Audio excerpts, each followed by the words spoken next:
offering is the truth. Nothing more.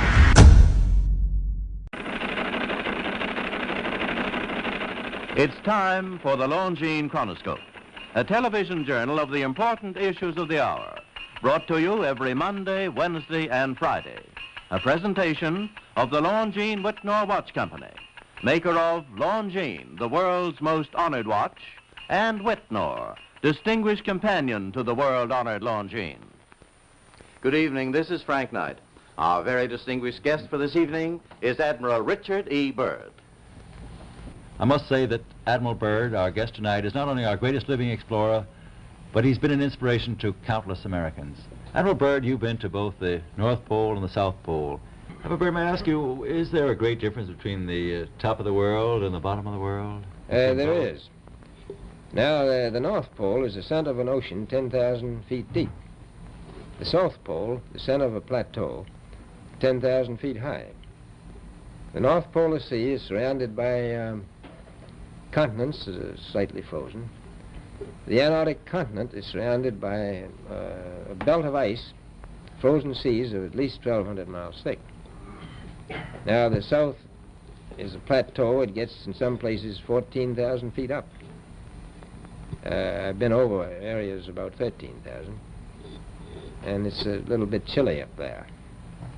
Well, thank you very much, Admiral Byrd. It's been a great pleasure to have you here tonight. It's a pleasure to be with you. Yeah. The opinions expressed on the Longines Chronoscope were those of the speakers. The editorial board for this edition of the Longines Chronoscope was Larry Lasser and Kenneth Crawford. Our distinguished guest was Admiral Richard E. Byrd.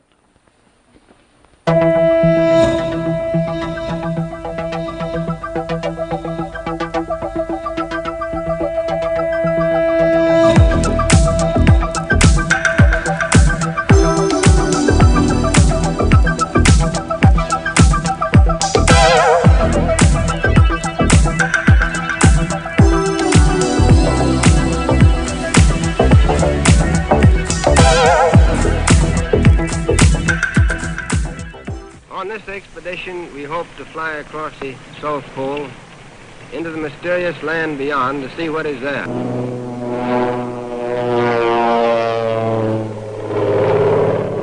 To the cameramen who made this picture, I want to give full credit. They did not hesitate to risk their lives at their job. Now, the North Pole is the center of a deep ocean, whereas the South Pole is the center of a high plateau which averages 7,000 or 8,000 feet in altitude. There is no life whatever beyond the edge of the world. It is cold and silent and dead. There are no Eskimo. It is too cold for human beings to live there permanently. When we left on this expedition, we were, to put it very mildly, extremely anxious to find out if it still existed. Would we be able to find it? And that was the great question. We left on this expedition from the Navy Yard at Boston. Here is our supply ship, the Rupert, just a big unprotected iron ship of 8,000 tons.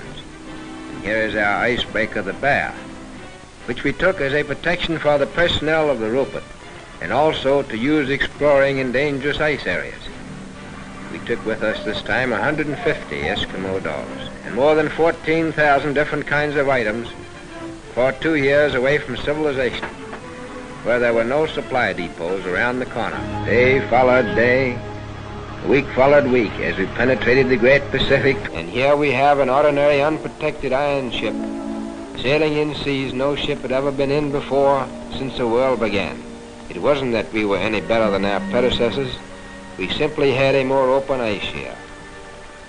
We bucked the ice until we were finally stopped by an impossible pack. Impossible, at least, for the Rupert. But we wanted to see what was beyond the horizon. That's what we came for. And for that purpose, we had another string to our bow, aviation. We retreated a few miles and managed to find an open lake in the ice field. So we proceeded to put the plane overboard. We had to execute this maneuver as rapidly as possible because we knew that under the influence of the wind and the tide, the fields would soon close in around the ship again. In fact, the ice is already beginning to close in. Our plan was to go south with our steamer until we were stopped by ice, and to take up the attack on the unknown with aviation. And now at last we're going to find out what was in the southern part of this mysterious part of the world. For after battling the bad weather, here we are 240 miles within it.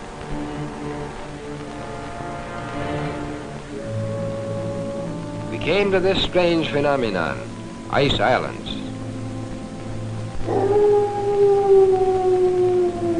This was a strange and weird sea. Steaming through these ice islands was an eerie sensation. Here was the twilight of the gods, and we were curious to know what these somber giants were guarding. At long last, the dice fell our way, for the elements acted in our favor. The wind and the tide which had closed the ice in around us finally opened the pack so that we could break our way into more open sea. We had added nearly 500,000 square miles to the Pacific Ocean. And here is our journey's end. At length we sighted that great natural phenomenon, the ice barrier. The ice barrier.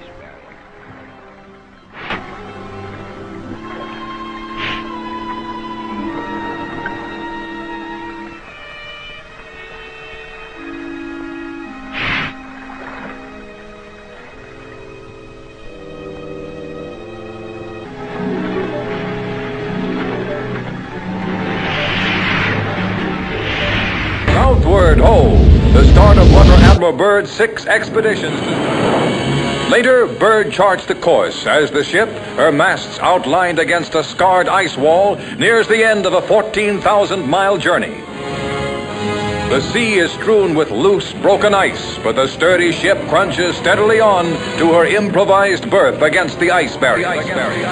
They pushed on, right up to the ice barrier. At length we sighted that great natural phenomenon, the ice barrier. The ice barrier. The ice barrier.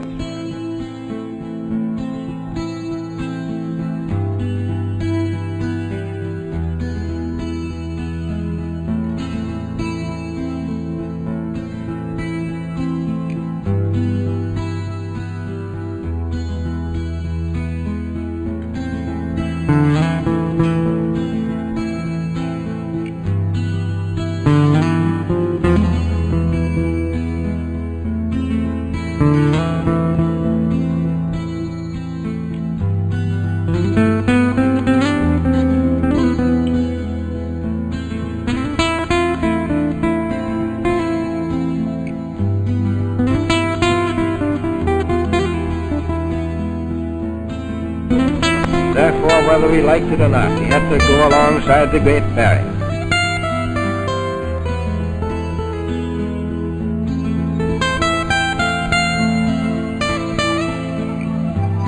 Even to the sailor, for whom the sea is an old story, there is adventure in the oceans at the end of the world.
Some of us may answer this call to adventure and journey with Admiral Byrd back to the poles, truly the ends of the earth. The ice barrier. In 1955, 2 years before his death, Admiral Richard Byrd departs on his 5th and last expedition. But it's not simply an unknown continent or a distant ocean that lures adventurers like Richard Byrd. As he put it, here is a door ajar through which one may escape from the noise and chaos of civilization into the solace and harmony of the cosmos, and for a moment be part of it.